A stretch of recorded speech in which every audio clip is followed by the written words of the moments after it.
Hello friends, स्वागत है आपके अपने परिवार एग्जाम पीक पावर में। तो फ्रेंड्स, मेरा नाम है योगेंद्र और आज के सेशन में हम आपके लिए लेकर आ चुके हैं ज्योग्राफी का मोस्ट इंपोर्टेंट क्वेश्चंस जो कि आपके एग्जाम में पूछे जाएंगे। एकदम इस क्वेश्चंस को वीवीआई मार्क कर लीजिएगा, समझे। आपके एग्जाम में क्वेश्चंस सीधे देखने को मिलेंगे ही मिलेंगे, समझे। और जो भी स्टूडेंट इससे पहले वाले सेशन या फिर इसके बाद आने वाले सेशन को अभी तक आप लोग नहीं देखे हैं तो इसी वीडियो के डिस्क्रिप्शन बॉक्स में चले जाइए, वहां पे आपको प्लेलिस्ट का लिंक मिल जाएगा। वहां से जाकर आप लोग सीक्वेंस वाइज इस पेपर का कंप्लीट तैयारी कर सकते हैं। प्लेलिस्ट में लगभग आपको 15 से 20 क्लास दिए जाएंगे। अगर आप लोग इस क्लास कंप्लीट वॉच कर लेते हैं तो इससे बाहर आपके एग्जाम में 1% मतलब कि 1% भी एग्जाम में आपको एक्स्ट्रा कुछ भी करने की जरूरत नहीं पड़ेगी। तो आप लोग कंप्लीट वॉच कर लीजिएगा। 100% समझ लीजिए ना, 100% आपका हमारा इस पढ़ाया हुआ से ही आएगा ही आएगा, समझे। तो पहले इसको जरूर से जरूर वॉच कर लीजिएगा। और साथ ही साथ अभी तक आप लोग इस सेशन को लाइक नहीं किए हैं तो पहले तो इस सेशन को लाइक करें, अपने दोस्तों के साथ अपने क्लासमेट के साथ सेशन को शेयर करें, हर चैनल को सब्सक्राइब करके बेल आइकन को ऑल पर प्रेस कर दें ताकि आने वाले जितने भी सारे वीडियोज हो क्लासेस हो सबसे पहले आप लोगों को नोटिफिकेशन के माध्यम से प्राप्त हो सके। और साथ ही साथ जो भी स्टूडेंट व्हाट्सएप ग्रुप में नहीं ज्वाइन किए हैं तो आप लोग किस नंबर पर मैसेज कर सकते हैं, जो कि नंबर है 9430702606। आप लोग इस नंबर पे व्हाट्सएप मैसेज के जरिए हमसे कांटेक्ट कर सकते हैं। ये नंबर आपको इसी वीडियो के डिस्क्रिप्शन बॉक्स में भी मिल जाएगा। इस नंबर पे कांटेक्ट कीजिएगा तो आपको व्हाट्सएप ग्रुप में ज्वाइन कर दिया जाएगा। साथ ही साथ अगर पीडीएफ नोट वगैरह होता है तो आप लोग इस नंबर पे मैसेज कर सकते हैं। तो चलिए आते हैं अपने क्वेश्चंस पे। क्वेश्चंस में देखिए क्या पूछा जा रहा है। जनसंख्या प्रवास देशांतरण की परिभाषा दे एवं इसको प्रभावित करने वाले कारकों की व्याख्या करें। तो चलिए देखते हैं इस क्वेश्चंस को आसानी से आसान भाषा में समझने का प्रयास करते हैं। चलिए बहुत ही बढ़िया। देखिए इसका उत्तर यहाँ से स्टार्ट हो जाता है, समझे। और आप लोग प्रयास कीजिएगा किसी तरह से पॉइंट बना बना कर ही उत्तर लिखे। जनसंख्या प्रवास देशांतरण की परिभाषा। जनसंख्या प्रवास जिसे अंग्रेजी में माइग्रेशन कहा जाता है। प्रवास को क्या कहा जाता है इंग्लिश में? तो माइग्रेशन कहा जाता है। माइग्रेशन का तात्पर्य उस प्रक्रिया से है जिसमें व्यक्ति या समूह एक स्थान से दूसरे स्थान पर अस्थाई या फिर यह अस्थाई रूप में स्थानांतरित कहने का मतलब है कि यहाँ छोड़कर वहां पे चले जाते हैं, समझे। एक सेकेंड। यह प्रवास देश के भीतर आंतरिक प्रवास या विभिन्न देशों के बीच या फिर अंतरराष्ट्रीय प्रवास हो सकते हैं। यानी कि देश के अंदर ही आप एक क्षेत्र से दूसरे क्षेत्र में कोई व्यक्ति स्थानांतरित हो जाता है तो उसको भी प्रवास कहा जाता है, या फिर कोई एक देश को छोड़कर दूसरे देश में चला जाता है तो उसको अंतरराष्ट्रीय प्रवास कहा जाता है। तो ध्यान में रखिएगा, समझे। जनसंख्या प्रवास सामाजिक, आर्थिक और राजनीतिक कारणों से होता है और यह व्यक्तियों, परिवारों और या समुदायों के जीवन पर गहरा प्रभाव डालता है। तो चलिए एक एक पॉइंट कर हम लोग देखेंगे। सबसे पहले हम लोग देखेंगे जनसंख्या प्रवास को प्रभावित करने वाले कारक कौन कौन से हैं। तो सबसे पहले उससे पहले हम इसका इंट्रोडक्शन देख लेते हैं। जनसंख्या प्रवास को प्रभावित करने वाले कारकों को मुख्यतः दो श्रेणियों में विभाजित किया जा सकता है। विभाजित करने का मतलब है कि बांटा जा सकता है, जिसमें आता है प्रेषक कारक और नेक्स्ट में आता है अपकर्षक कारक। प्रेषक कारक किसको कहा जाता है? जिसको पुश फैक्टर कहने का मतलब है कि यहाँ से कोई ऐसे ऐसे कारक जो कि वहां पे उसको नकारात्मक प्रभाव पड़ता है उस व्यक्ति पे और उस क्षेत्र को छोड़कर दूसरे क्षेत्र में चला जाता है। यानी कि जिस स्थान को छोड़ता है वहां पे प्रेषक कारक पड़ता है, जिस स्थान पे वो जाकर बस जाता है वहां पे रह जाता है, समझे ना, उसको आकर्षक कारक कहा जाता है। तो सबसे फर्स्ट में हम लोग देखेंगे प्रेरक, एक सेकंड, प्रेषक नहीं प्रेरक, प्रेरक कारक पुश फैक्टर इसमें आ जाता है क्या? तो ये वे कारक हैं जो व्यक्तियों को अपने मौजूदा निवास स्थान से हटाने के लिए मजबूर करते हैं। इसमें शामिल है, कौन कौन सा शामिल है? तो सबसे फर्स्ट में आ जाता है आर्थिक कारक। आर्थिक कारक में भी इंपॉर्टेंट पॉइंट आ जाता है बेरोजगारी। कार्य के अवसरों की कमी व्यक्तियों को नए स्थानों की ओर प्रवास करने के लिए क्या करता है?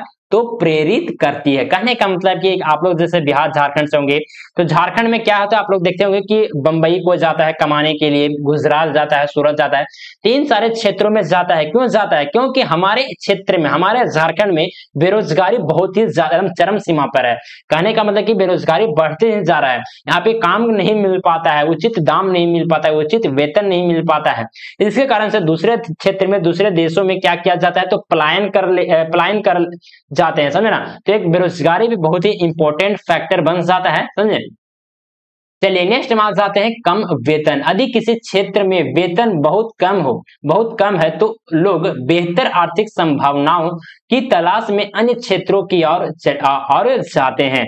चलिए नेक्स्ट पॉइंट में आ जाता है सामाजिक कारक। जातीय और धार्मिक संघर्ष या भेदभाव के कारण लोग सुरक्षित स्थान के तलाश में प्रवास करते हैं। चलिए नेक्स्ट में आता है शिक्षा। उच्च शिक्षा के लिए अनुकूल स्थान की तलाश में लोग प्रवास करते हैं, यानी कि शिक्षा भी एक इंपॉर्टेंट फैक्टर बन जाता है। जातीय और धार्मिक संघर्ष भी एक इंपॉर्टेंट फैक्टर बन जाता है। चलिए अब नेक्स्ट में आते हैं राजनीतिक कारक। राजनीतिक या स्थिरता किस प्रकार से है, तो युद्ध, दमन से भ्रष्टाचार के कारण लोग सुरक्षित स्थानों की ओर क्या करते हैं, प्रवास करते हैं। यानी कि कोई ऐसा क्षेत्र जहां पे बहुत ज्यादा वहां पे युद्ध देखने को मिलता है, दमन देखने को मिलता है, भ्रष्टाचार देखने को मिलता है, तो उन सारे क्षेत्रों से क्या करते हैं, लोग प्रवास कर जाते हैं, दूसरे क्षेत्र की तलाश करना प्रारंभ कर जाते हैं। जहां पे सुरक्षित स्थान उनको दिखाई देता है, उस क्षेत्र में वे बस जाते हैं, समझे। चलिए नेक्स्ट में आ जाता है सारणार्थी स्थिति। सारणार्थी स्थिति कहने का मतलब है कि युद्ध या संघर्ष के कारण लोग सारणार्थी बन जाते हैं और नए देशों में जाते हैं।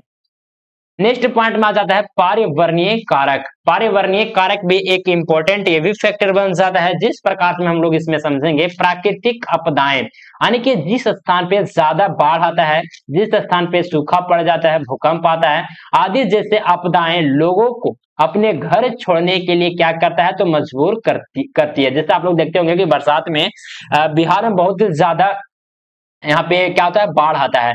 उस स्थान का जो उनका मूल स्थान है, उस स्थान को छोड़कर किसी दूसरे स्थान पे जाना पड़ता है। तो ये भी एक प्राकृतिक आपदाएं भी एक प्रमुख कारण बन जाता है प्रवास का। चलिए अगले पॉइंट में आ जाते हैं जलवायु परिवर्तन। जलवायु परिवर्तन के कारण कृषि पर असर डालने वाली परिस्थितियों भी प्रवास को प्रभावित करती है। चलिए अगले पॉइंट में आ जाते हैं अपकर्षक कारक, यानी कि पुल फैक्टर। ये पुश फैक्टर था, ये पुल फैक्टर्स है। तो चलिए ये वे कारक हैं जो व्यक्तियों को किसी नए स्थान की ओर आकर्षित करती है, यानी कि अपने ओर आकर्षित करती है। इसी को क्या कहा जाता है, तो आकर्षक कारक कहा जाता है, समझना। इनमें कौन कौन से आकर्षक कारक शामिल हैं, तो जो पुश फैक्टर में जो शामिल था वही सेम टू सेम यहाँ पे आ जाएगा। वहां पे बुराई, यहाँ पे यानी कि वहां पे नेगेटिव फैक्टर यहाँ पे आ रहा था, यहाँ पे पॉजिटिव फैक्टर आएगा, समझे। इसी प्रकार से आप लोग लिख सकते हैं जो कि आर्थिक अवसर यहाँ पे मिलता है, बेहतर रोजगार के अवसर, कार्यस्थलों का अधिक होना और अच्छे वेतन की संभावना नए स्थान की ओर आकर्षित करती है। नेक्स्ट में आता है व्यापार के अवसर। व्यापार के अवसर कहने का मतलब है कि व्यापार करने के लिए अनुकूल वातावरण भी लोगों को आकर्षित करती है। चलिए नेक्स्ट में आ जाता है सामाजिक कारक। शिक्षा सबसे फर्स्ट पॉइंट में आ जाता है सामाजिक कारक में। तो उच्च गुणवत्ता की शिक्षा और शोध के अवसर नए स्थानों की ओर क्या करते हैं, तो आकर्षित करते हैं।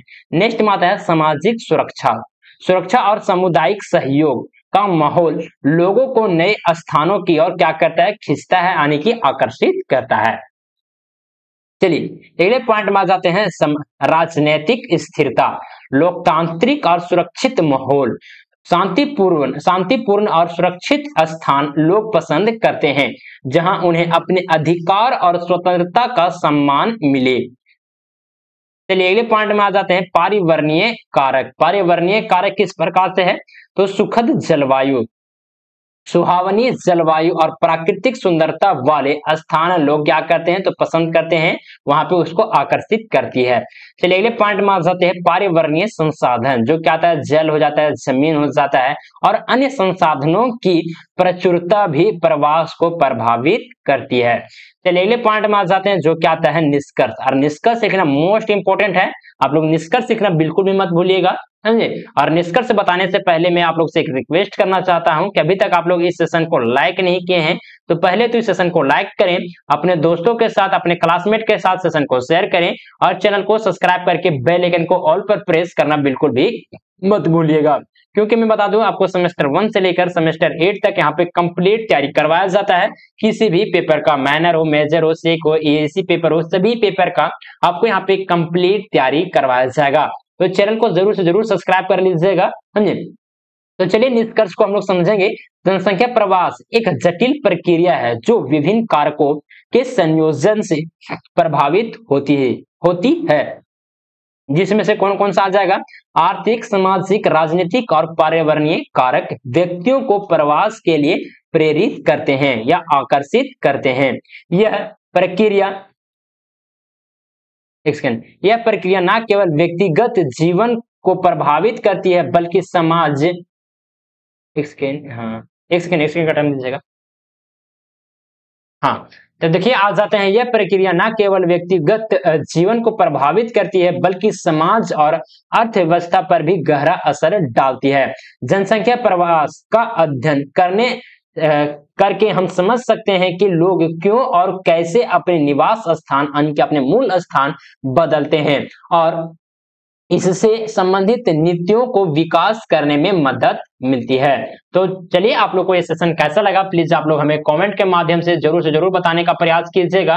और अभी तक आप लोग इस सेशन को लाइक नहीं किए हैं तो पहले तो आप लोग से बार बार रिक्वेस्ट कर रहे हैं कि सेशन को लाइक करें और अपने दोस्तों के साथ, अपने क्लासमेट के साथ सेशन को शेयर कीजिए और चैनल को सब्सक्राइब करके आप बेल आइकन को ऑल पर प्रेस करना बिल्कुल भी मत भूलिएगा। और साथ ही साथ जो भी स्टूडेंट हमारे व्हाट्सएप ग्रुप में ज्वाइन नहीं किए हैं तो आप लोग इस नंबर पर मैसेज कर सकते हैं, जो कि नंबर है 94 370 2606। आप लोग इस नंबर पे व्हाट्सएप मैसेज के जरिए हमसे कांटेक्ट कर सकते हैं किसी प्रकार का अगर कुछ भी डाउट वगैरह होता है तो। साथ ही साथ आपको व्हाट्सएप ग्रुप में भी जोड़ दिया जाएगा और पीडीएफ वगैरह भी आपको प्रोवाइड करवा दिए जाते हैं।